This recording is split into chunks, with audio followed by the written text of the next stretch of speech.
তোমরা আগের ব্লগে দেখেছো ওখানে দাদার বিয়ে হয়ে গেছিলো আর ভোজ টোজ খেয়ে নিয়েছিলাম। আর আজকে হচ্ছে বউ আসার দিন।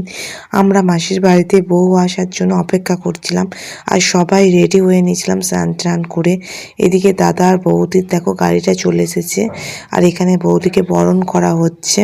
তো দেখতেই পাচ্ছ এখানে বরণ চলছে আর আমার গলাটা প্রচণ্ড বসে গেছে, তাই কথাগুলো এমন লাগছে, একটু ধরা ধরা লাগছে গলাটা। এখানে বৌদিকে আর দাদাকে ঢোকানো হচ্ছে বরণ করা হবে বলে।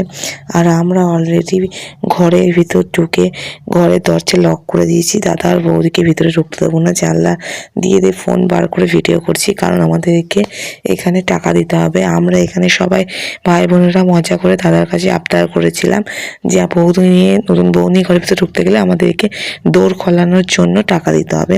তো সেই সব নিয়ে এখানে হাসাহাসি চলছে আর জানলার ভিতর থেকে আমি ভিডিওটা করছি। তো সব কিছু এখানে মজার মধ্যে চলছে। তো টাকা আমাদেরকে দিতে হবে, তারপর বউ নিয়ে ঢুকবো এরকম করছিলাম। তো দাদা বলছে হ্যাঁ টাকা দেবো, তোদেরকে চিন্তা নেই। তো টাকার আগে কত দেবে না দেবে সেগুলো আগে বলে নিচ্ছিলাম, তারপর দরজা খুলবো এটা বলছি। আগে ফোনপে করে দে, আমরা বলছি ফোনপে করে দে, বলছি ফোনপে করার দরকার নেই, বাড়ি ঢুকে তারপর দিচ্ছি। তো এইদিকে বসে গেছে আশীর্বাদ করার জন্য একবারে ছাজনাতলাতে। তো এখানে যেহেতু ছাজনাতলা জায়গাটা একটু ছোট, এখানে আশীর্বাদ করার মতো মানে জায়গা নেই, একটু অসুবিধা হচ্ছে।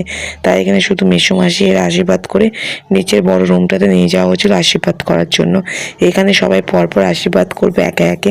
আমাদের বাড়িতে অনেক লোকজন, মাসি, মামা, তারপর দাদা, কাকা, জেঠু সবাই মিলে আশীর্বাদ করবে, সেই জন্য এখানে বসে পড়েছিল। প্রথমেই দাদার মা মানে মাসি আশীর্বাদ করছিল।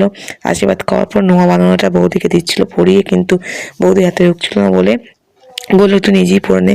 আর একটা এমনি কামারশালা থেকে নোয়া বানিয়ে নেওয়া আসা হয়েছিল, যেটা দাদা বৌদিকে পরিয়ে দেবে।